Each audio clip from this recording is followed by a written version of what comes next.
Hello!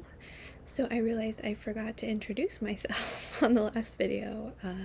As you guys know, I wasn't feeling well. So once again, my name is Allie Burke. I am a schizophrenia advocate. I am the CEO and co-founder of the Stigma Fighters nonprofit organization.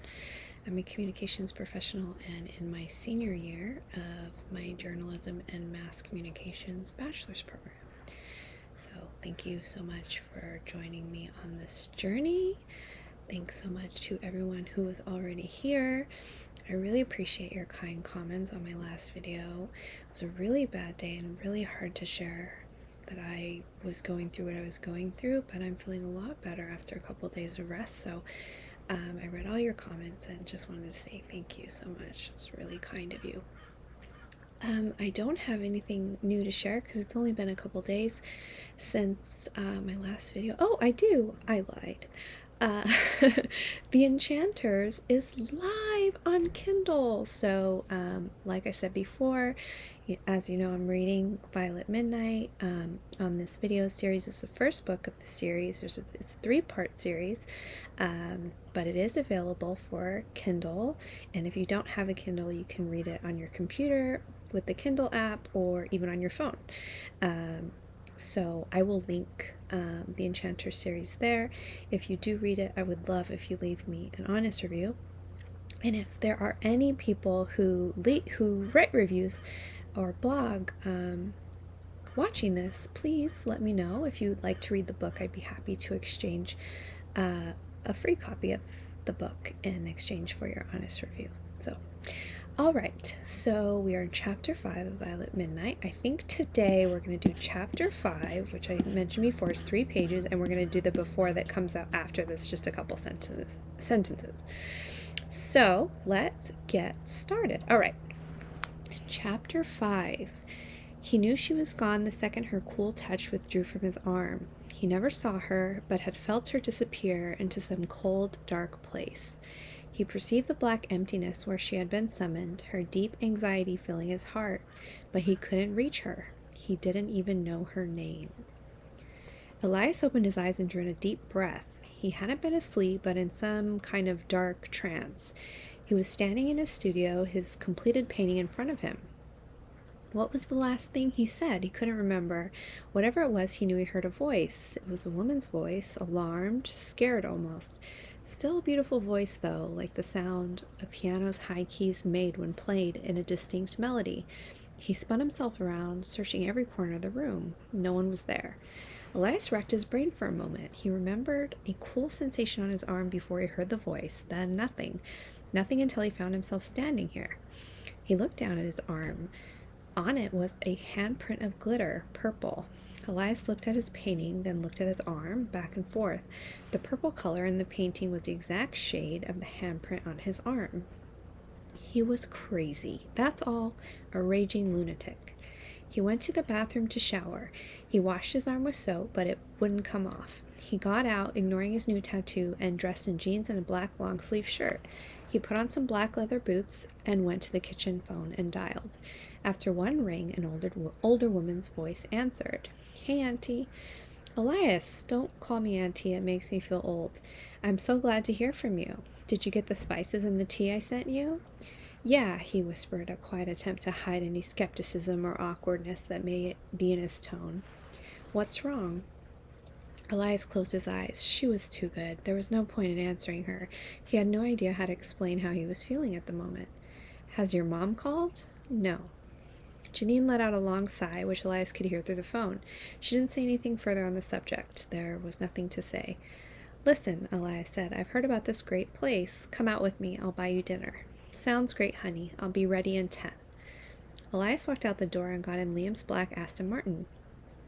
Liam had left everything he had to Elias except the firm. He knew Elias didn't want it.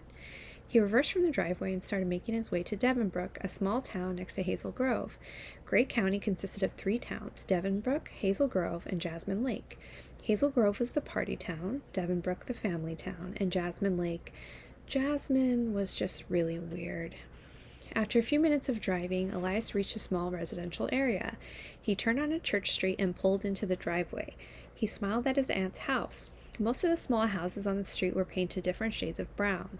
Janine's house was fuchsia, with lilac trim and royal blue stairs leading to the porch. The yard was a mess. The grass couldn't have been mowed in years.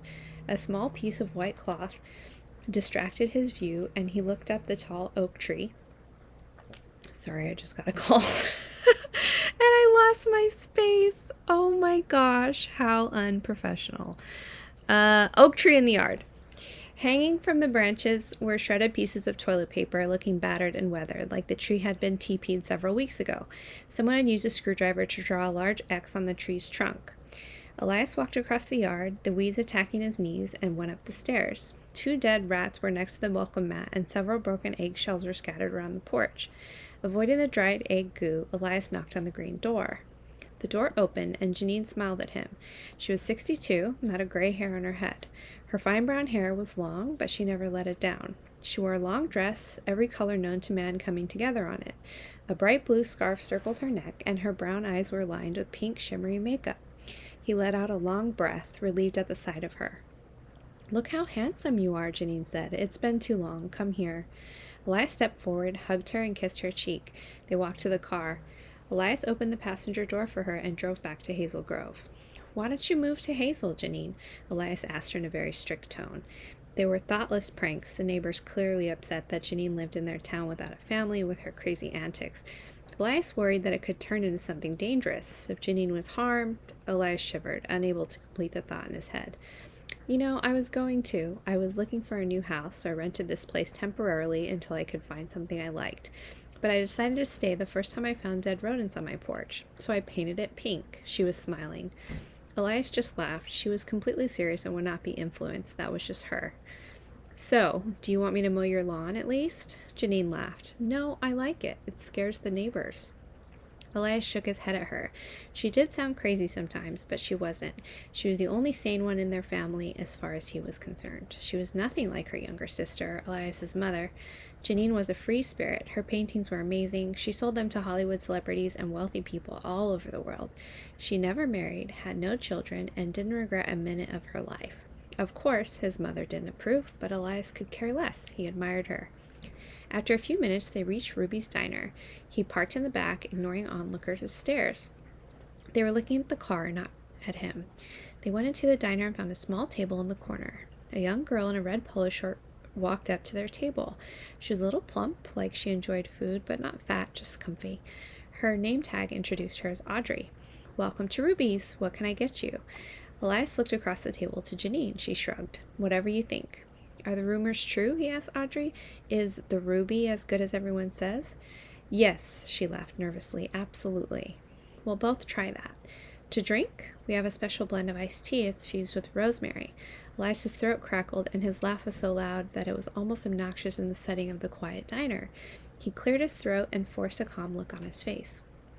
"That sounds great," he said carefully, short pauses, bubbling composure between each of his words. Audrey narrowed her eyes at him before she walked away, as if she was assessing if he was insane. Elias covered his eyes with his hand. He felt Janine's eyes on him, but he didn't look up until she spoke. "Tell me what's going on, Elias." He just stared at her. "I'm waiting." "You'll think I'm nuts." "I'm going to think you're nuts? Really, Elias? Look at me. Look at me and tell me that anything you could say would make me love you any less." Elias breathed deep and gave in. He told Janine about the strange encounters at the art gallery and in his studio. "I want to see her," he heard himself say. Audrey arrived with the food, her presence preventing Elias from seeing Janine's reaction. He didn't want to worry Janine too much, so he ate. Even with his lack of appetite, the sandwiches were surprisingly delicious. There were at least 3 different meats and a variety of cheeses in between each layer. The grease dripped from the bottom of the bread onto his plate. The tea paired with it well. It was very unique. Halfway through his meal, Janine finally spoke. "Elias, I want to tell you a story. No questions, just listen." Alright, so that's chapter 5. Sorry about the phone call. It was actually an important phone call, but I'll call him back. Because I did not want to create another video. This is already 9 minutes and 42 seconds. No way am I doing that again. Okay, so the before. Okay, before. I got something for you, Annabelle said, walking in the house as she revealed a painting of Van Gogh's Starry Night. Jane squealed. Oh, Anna, it's beautiful. She ran to Annabelle and gave her a tight hug. Annabelle kissed her cheek. Let's go hang this up. All right. So that is chapter 5, and the before, chapter 6 is next. Let's look. 2, 3, another 3 pages, and another before. That's 1 page. Perfect. So we'll do chapter 6 next. I don't know when I'll be back. Hopefully soon. All right. Bye, guys.